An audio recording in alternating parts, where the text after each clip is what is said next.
The day my parents announced my older brother would inherit everything, they smiled like the decision was final. They had no idea Grandma had left behind one sentence in her will, a sentence that would destroy every plan they had made.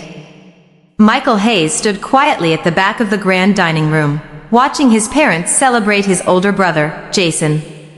Crystal glasses clinked together as relatives applauded another speech about how Jason would one day lead the Hayes family empire. Michael had heard those words his entire life. Every achievement belonged to Jason. Every mistake somehow became Michael's fault.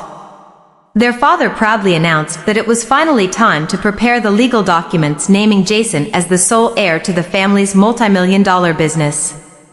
Everyone smiled except Michael. He wasn't surprised anymore. Years of being overlooked had taught him to expect nothing. His grandmother, Eleanor Hayes, sat silently at the far end of the table, carefully observing every face in the room. Unlike everyone else, she wasn't smiling. As dinner ended, she quietly called Michael into the library. Closing the door behind them, she placed an old leather journal into his hands. Her voice was soft but serious. "Don't open this yet," she whispered. "One day they'll believe they've won everything. When that day comes, this journal will show you who truly deserves the Hayes legacy." Before Michael could ask another question, the front door suddenly opened, and the family's attorney walked inside carrying a sealed envelope that would change everyone's future. The family attorney placed the sealed envelope on the polished oak table and greeted everyone with a professional smile. Richard Hayes immediately assumed it contained the final inheritance documents that would officially make Jason the future owner of everything the family had built. Jason leaned back confidently, already imagining the congratulations he would receive.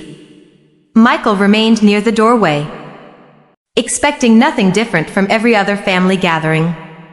The attorney calmly explained that the envelope had arrived from Eleanor Hayes several months earlier with one clear instruction: it could only be opened after the family publicly announced its chosen heir. Richard laughed, convinced it was simply another sentimental letter from his elderly mother. Eleanor quietly watched without saying a word. As the attorney broke the wax seal, the room became strangely silent. Instead of reading the letter aloud, he paused and looked directly at Eleanor, asking if she was certain she wanted to continue. She slowly nodded. Before anyone could hear the contents, Richard interrupted, insisting that legal formalities could wait until after Jason's celebration dinner. Eleanor finally spoke, her calm voice cutting through the room. "No, Richard. If this letter isn't read today, you'll spend the rest of your life believing you understood what it means to build a legacy. You never did." Jason's confident smile slowly faded as every pair of eyes turned toward the attorney, who unfolded the first page and prepared to read the words that no one in the Hayes family had expected to hear. The attorney adjusted his glasses and began reading the letter in a steady voice. "If this letter is being opened, then my family has already decided who deserves everything I spent my life building." Richard smiled proudly and placed a hand on Jason's shoulder. The attorney continued, "A true heir is not chosen by birth order, popularity, or favoritism. A true heir is revealed by character." The room grew noticeably quieter. Jason shifted in his chair, forcing a confident smile while Michael listened without expression. The next paragraph stunned everyone. Eleanor had written that for the past 7 years she had secretly watched both grandsons without telling anyone. She had spoken with employees, neighbors, teachers, business partners, and even janitors. She wanted to discover how each grandson behaved when no one important was watching. Richard frowned, confused by where the letter was going. Jason laughed nervously and said, "Grandma always liked her little games." Eleanor didn't respond. The attorney unfolded another page and continued reading. One grandson treated people with respect whether they were wealthy or poor. The other believed respect was something only powerful people deserved. Jason's smile disappeared completely. Michael slowly looked toward his grandmother, who calmly met his eyes before lowering her gaze again. For the first time in years, Michael felt that she had been protecting something much bigger than anyone in the room understood. Then the attorney reached the next page, took a deep breath, and quietly said, "The rest of this letter contains the reason I changed my will." The entire Hayes family froze. The attorney carefully placed the first pages on the table before unfolding the final document. His voice became even more serious. "Mrs. Eleanor Hayes instructed me to explain why her original will was destroyed and replaced." Richard's smile vanished. "Destroyed?" he asked. "What do you mean destroyed?" The attorney nodded. 3 years ago, Mrs. Hayes changed everything." Jason immediately stood up. "That's impossible. Grandma already told Dad I would inherit the company." Eleanor calmly looked at her grandson. "No, Jason. Your father assumed that. I never said it." A heavy silence filled the room. The attorney continued reading. "The future of the Hayes family cannot belong to someone who believes money creates respect. It must belong to the person who earns respect before receiving money." Richard's face tightened with frustration. "Who are you talking about?" The attorney slowly looked across the room until his eyes met Michael's. "For 7 years, Michael visited me every Sunday after church," Eleanor's letter read. "He never came to ask for money. He came because he thought I felt lonely." Michael lowered his head, embarrassed by the attention. No one in the family had known about those visits. The letter continued. "When my health began to fail, Michael quietly paid for my private nurse after learning I refused to burden the family with additional expenses. He never asked for recognition. He simply helped because he believed it was the right thing to do." Richard stared at his son in disbelief. Jason looked completely stunned. Eleanor smiled gently, but her eyes carried sadness. She whispered, "Character is what people do when no one is watching." The attorney folded the page, paused for a long moment, and said quietly, "The next sentence officially names the sole heir to the Hayes family legacy." The room fell completely silent.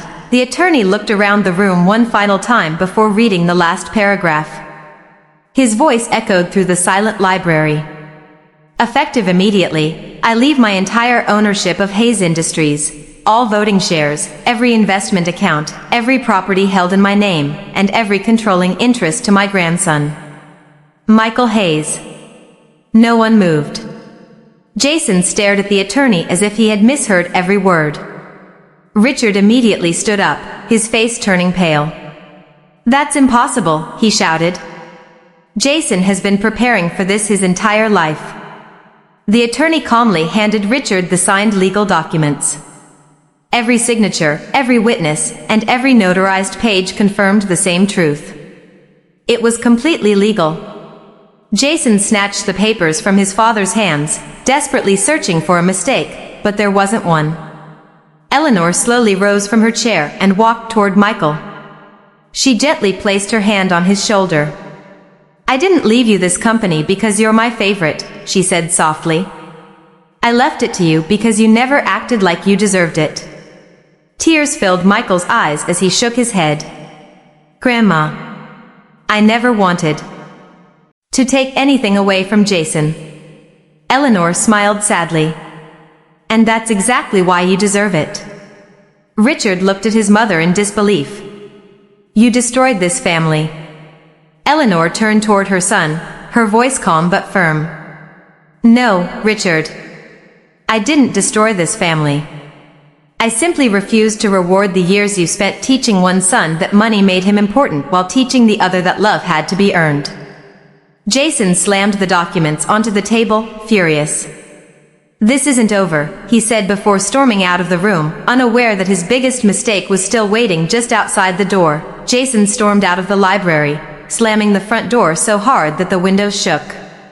Furious and humiliated, he drove straight to Hayes Industries, convinced he could still take control before anyone else learned about the new will. He marched into the executive conference room, expecting the senior board members to support him as they always had. Instead, every director stood as Michael quietly entered behind him, accompanied by the family attorney. The chairman cleared his throat and announced that, under Eleanor Hayes's signed legal documents, Michael was now the majority shareholder and legal owner of Hayes Industries. Jason laughed in disbelief. "You're seriously choosing him over me," he shouted. The chairman answered calmly, "We're choosing the person Mrs. Hayes legally entrusted with this company." Jason demanded that everyone refuse to recognize the decision, but one by one the directors pushed signed resolutions across the table confirming Michael's appointment as the new CEO. Michael looked around the room before speaking for the first time. "I'm not here to humiliate anyone," he said. "I only want this company to become the kind of place Grandma dreamed it could be." Then he turned toward Jason. "You'll keep your position if you're willing to earn it like everyone else." Jason's pride couldn't accept those words. "Work for you," he snapped. "Never." He threw his company access card onto the table and walked out forever. As the elevator doors closed behind him, he finally realized that the inheritance he believed was guaranteed had disappeared in a single afternoon, not because Michael stole it, but because he had never truly deserved it. Months passed, and under Michael's leadership, Hayes Industries became stronger than ever. Instead of making reckless decisions for quick profits, he invested in employees, expanded the company's community programs, and introduced scholarships for young people who couldn't afford college. Ironically, the very dream that had once been stolen from him became a reality for hundreds of students. Newspapers praised Michael as one of the youngest and most respected business leaders in the state. One quiet afternoon, Richard walked into Michael's office alone. He looked older than Michael remembered, his confidence replaced by regret. Without saying a word, he placed an old photograph on the desk. It showed Michael as a little boy holding his father's hand. Richard's voice trembled. "I spent years believing I was preparing the right son to lead this family. I was so busy building Jason's future, that I never saw the son who was quietly building his own." Tears filled his eyes. "I'm not here to ask for the company. I'm here to ask if one day you might let me earn the chance to be your father again." Michael looked at the photograph for a long moment before standing up. He slowly extended his hand. "The company belongs to Grandma's legacy," he said softly. "Our relationship belongs to the choices we make from today." Richard shook his son's hand, unable to hold back his tears. As they stood together, Michael glanced toward the large portrait of Eleanor Hayes hanging in the office lobby. A gentle smile crossed his face. She hadn't changed the will to make one grandson rich and another poor. She had changed it to prove that true inheritance isn't measured by money or power. It's measured by integrity, kindness, and the courage to do what is right when no one is watching. And in the end, that became the greatest legacy the Hayes family would ever leave behind. Dear, please like, subscribe this channel for more video.